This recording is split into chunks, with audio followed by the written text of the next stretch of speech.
ყველაზე სწრაფები მოამბეში დღეს მსოფლიო დარბის ღონისძიება შეზღუდული შესაძლებლობების მქონე პირთა დახმარების მიზნით გაიმართა.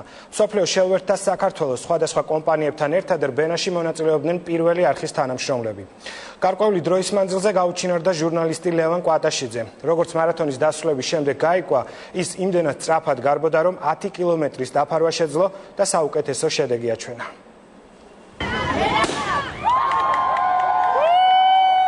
მსოფლიოს 5 კონტინენტის 40 სხვადასხვა ქვეყანაში დღის 2 საათზე ათასობით ადამიანმა სტარტი ერთი დანიშნულებით აიღო. დაეხმარნენ შეზღუდული შესაძლებლობების მქონე ადამიანებს. სპორტის ისტორიაში ერთ-ერთ ყველაზე მასშტაბურ და უნიკალურ ღონისძიებას საქართველოს შეუერთდა. მარათონი კახეთში ლოპოტას გადასახვევიდან კავკასიონის ქედის გაყოლებით გაიმართა. ძალიან მასშტაბურია, ამდენი ქვეყანა არის ჩართული და ძალიან მიხარია, რომ საქართველოშიც მომეცა შესაძლებლობა იმის, რომ ჩემი წვლილი შემეტანა ამ ძალიან კარგ საქმეში და ასე ვთქვათ, გლობალურ კამპანიაში მიმეღა მონაწილეობა. რაც შეეხება ჩემს სირბილს, ვირბინე 5 კილომეტრი, საბედნიეროდ ვერ დამეწია მანქანა და ამით ძალიან ბედნიერი ვარ. ვირბინე 5 კილომეტრი, ჩემი მაქსიმუმი გავაკეთე, მე მგონი 3 კილომეტრი ნახევარზე მეტი არ მირბენია ის დარბაზში. რაც შეეხება აქ სიტუაცია ძალიან მომწონს, იმიტომ რომ ყველაფერი იყო უმაღლეს დონეზე ორგანიზებული. მსოფლიო რბენაში მონაწილეობას პირველი არხის საინფორმაციო პროგრამის მოამბის 8 კაციანი გუნდიც იღებდა. საუკეთესო შედეგი ლევან კვატაშიძეს და ლევან შერვაშიძეს ჰქონდათ, რომლებმაც მარათონი 10 კილომეტრის დაფარვის შემდეგ შეწყვიტეს. 12 კილომეტრი დავფარე დაახლოებით საათსა და 10 წუთში. მე ვფიქრობ, რომ არის საკმაოდ კარგი შედეგი, თუმცა ამას არ აქვს მნიშვნელობა.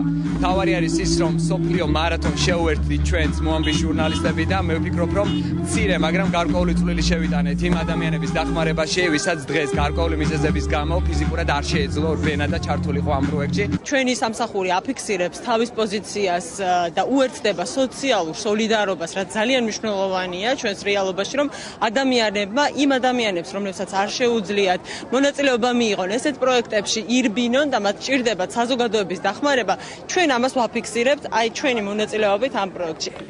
მარათონი 52 კილომეტრზე დასრულდა. გამარჯვებული ანატოლი ოლეინიკოვი გახდა, რომელმაც 4 საათის განმავლობაში შესვენების გარეშე ირბინა. ამ დროის მონაცემებით საქართველოს მსოფლიო რბენაში მე-7 ადგილზე გავიდა.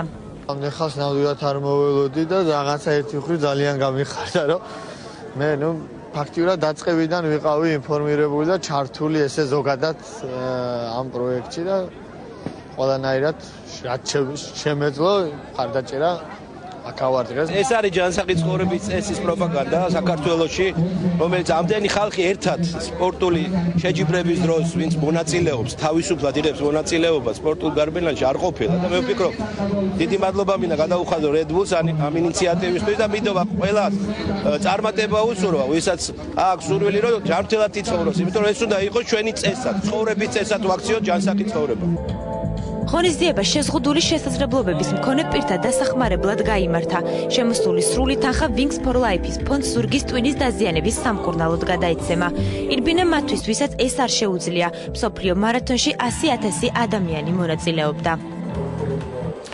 არდადეგების შემდეგ ასე ქვია ნინო დადვანის ტელებლოგს, რომელიც რამდენიმე წუთში მოამბის დასრულების შემდეგ დაიწყება. მშვიდობიან ღამეს გისურვებთ.